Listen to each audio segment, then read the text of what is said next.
आता 26वा प्रश्न बघा, 6, 30, 20 आणि 100. तर पुढे हे पहा कसं केलेलं आहे या ठिकाणी.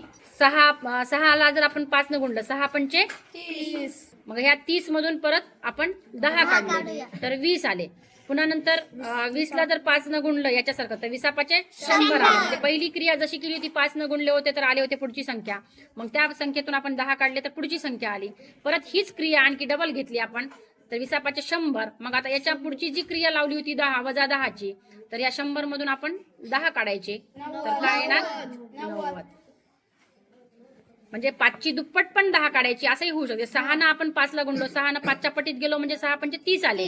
तर 5ची दुप्पट आपण त्याच्यातून काढली म्हणजे 30 मधून 10 काढले 20 आले. परत 20ला 5 न गुणलं 100 आले आणि 5ची दुप्पट परत 100 मधून काढली तर 90 आले. म्हणून पर्याय क्रमांक आपला, तर या ठिकाणी पर्याय क्रमांक 3 हे उत्तर आपलं योग्य राहील.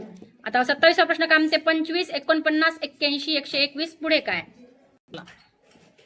तर या ठिकाणी 5चा वर्ग काय आहे 25, 7चा वर्ग काय आहे 49, 9चा वर्ग 81, ठिकाणी 11चा वर्ग 121. खाली संख्या कशा पद्धतीने यायल्यात 5, 7, 9, 11. आता यानंतर काय येणार आहे 13. मग 13चा वर्ग काय येणार 169 येणार. पर्यायामध्ये आपले 169 आहेत का.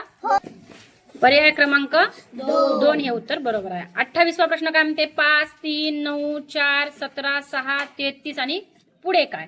तर आपण पाहू. तर इकडे लक्ष द्या. आता आपण ही संख्या बघू ह्या संख्येला. तर आपण जर 5ला जर 2 गुणलं, 5 दुनी काय व्हायला लागले 10. तर 10 मधून आपण 1 काढला तर 9 आले. तर 9ला परत 2 आपण गुणलं, 9 गुणले 2 केलं, 9 दुनी काय येतात 18. 18 मधून जर आपण 1 काढलो तर 17. आता 17 दुनी 17ला जर आपण 2 न गुणले तर 17 दुनी किती आले 34 आणि 34 मधून 1 काढला तर 33. आता आपण वरची संख्या बघूया. तर 3 दुनी 6. म्हणजे इथं जसं 2 2 न गुणलो तसं 3ला आपण 2 न गुणायचं. 3 दुनी किती आले 6. 6 मधून जर आपण 2 काढले तर 4 उरायला लागलेत. मग आता 4 दुनी 4लाही 2 न गुणूया. 4 गुणिले 2, 4 दुनी किती होतात 8. मग 8 मधून आपण 2 काढले 6 उरले. मग या ठिकाणी आता काय करू आपण 6ला आपण 2 न गुणू, 6 दुनी 12. 12 मधून 2 काढूया, 12 मधून 2 काढले तर 10 उत्तर येतात. आलं का लक्षामध्ये तुमच्या. हे पर्याय क्रमांक 4 हे उत्तर याचं योग्य राहील. आता 29वा प्रश्न काय म्हणते, 240, 240, 120, 40, 10. तर पुढे काय. हे पहा, इकडे पहा. 240ला जर आपण भागिले 1 केलो तर आपलं उत्तर काय मिळणार 240. त्याच्यानंतर 240ला भागिले आपण 2 केलं तर आपलं उत्तर काय येणार 120. 120ला परत भागिले आपण 3 केलो तर 40 उत्तर येणार. 40ला परत भागिले आपण भागिले जर 4 केले आपण तर 10 उत्तर येणार. तर 10ला आपण भागिले 5 करूया तर आपलं उत्तर काय येईल 2. पर्याय क्रमांक 3 हे उत्तर योग्य राहील. 30वा प्रश्न काय म्हणतो बघा, 13, 39, 65 आणि 91. ह्या 13च्या पटीमध्ये आलेल्या आहेत बघा. 13 त्रिक 39. आता 13 त्रिक 39, 13 चोक 52, 13 पाची 65. नंतर 5 न गुणल्यानंतर 13ला 13 पाची 65 आलेला आहे. त्याच्यानंतर 13 सत्ती 91. म्हणजे 13ला जर आपण 7 न गुणलं तर 91 आलं बघा. नंतर 3, 3च्या नंतर 5, 5च्या नंतर 7 ही संख्या आलेली आहे. आता 13 गुणिले 9 केलं तर 117 येते. कारण का तर 3च्या नंतर 5 पट आली, त्याच्यानंतर 5च्या नंतर 7ची पट आली, 7च्या नंतर आता आपण धरली 9ची पट म्हणजे 117 हे पर्यायामध्ये आहे का उत्तर आपल्या. तर पर्याय क्रमांक 1 हे उत्तर आपलं बरोबर आहे. 31वा प्रश्न काय म्हणलेला आहे, 13. या ठिकाणी 13 आणि 11 ही जोड मूळ संख्या आहे. 11च्या नंतर ही 13 येते, 2चा फरक आलेला आहे बघा. 31 आणि 29 ह्या पण जोड मूळ आहेत. 29च्या आणि 31 मध्ये 2चा फरक आहे. 59 आणि 61 ही पण जोडमूळ संख्या आहे, 2चा फरक आहे. तर खालची 2चा फरक असलेली अशी संख्या सांगा बरं ही जोडमूळ असलेली. 73 आणि 71 ही जोडमूळ संख्या आहे. 71 आणि 73 संख्या आहे त्या ठिकाणी हे उत्तर योग्य राहील. 32वा प्रश्न काय म्हणते, 91, 78, 66, 55 आणि पुढे काय. तर आपण पाहूयाच.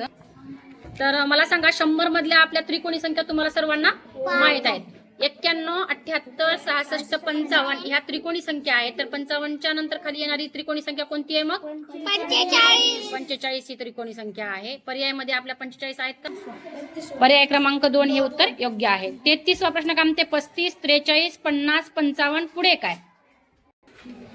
तर या ठिकाणी बघा, या 35 मध्ये या 5 आणि 3 ची बेरीज केली तर किती येतात?